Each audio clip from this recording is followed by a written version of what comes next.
Okay, well, in today's video we discuss how to create a helicopter symbol using keyboard shortcut in Windows computer. For doing this, you must turn on your number log in your keyboard.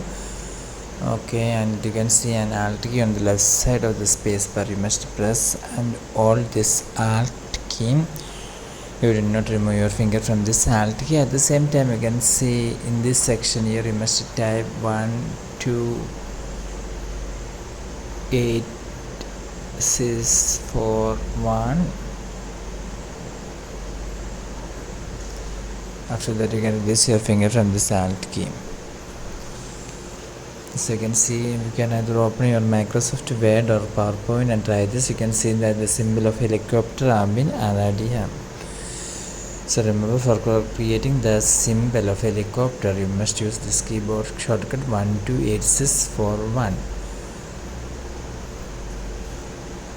For more videos you can subscribe and listen online. Thank you.